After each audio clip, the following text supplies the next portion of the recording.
in the most simplest terms, what is Scrum? In the simplest terms, Scrum is a way in which projects are delivered in smaller pieces.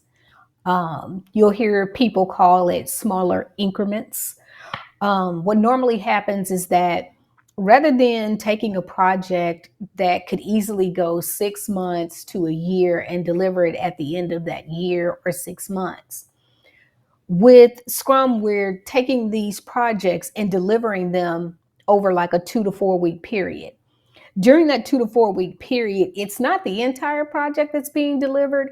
We're delivering it in pieces. And what that means is that now the business and everyone involved has an opportunity to look at the portion of the work that's been done and say, hey, we can use it, or hey, that's what we want, or you know what?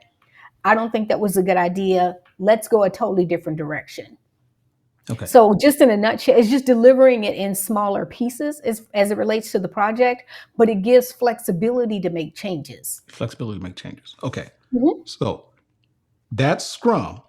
And then yet there are often times when I hear you talking to other people, or if you're on calls, I hear this term Agile. So Mhm. explain to me quickly, if you don't mind, in the simplest form, because I'm a very simple person. What is Agile and how does it fit into all of this? Okay. So look at Agile as the big picture.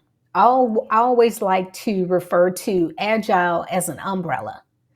And then you have Scrum and Combine underneath that umbrella. Does that paint a good picture for Yeah. you? Yeah. So Okay. you're saying that Scrum is the umbrella?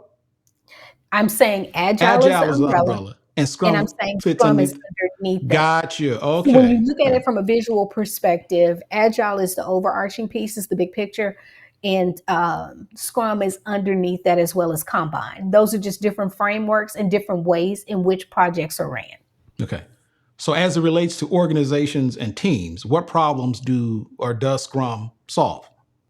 So the problem that Scrum solves for a business is that now you're not delivering a product at the end that the business may not want. Scrum allows for those fixes that I talked about earlier to be performed before the overall project is delivered. In my experience, what has happened is we get this project, we roll out this project, project's not delivered for a year and a half, and lo and behold, sometimes when we get to the end of that time period, either the business don't even need it anymore, or technology has changed so much until what we're trying to deliver could potentially be obsolete. So by an organization integrating agile into the way in which they work, now they're being able to get functionality and products that are available to them when they need it, how they need it, and why they need it. Okay. So that explains that. All right.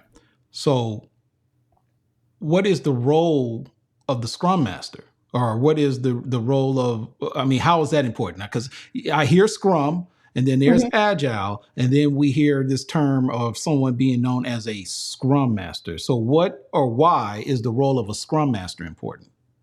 A Scrum Master role is important for a couple of reasons.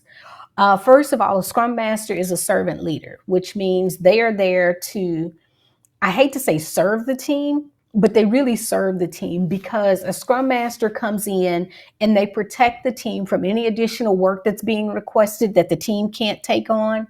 They are there to help the team remove any impediments that may occur. Impediments are just problems that's stopping them from doing the work.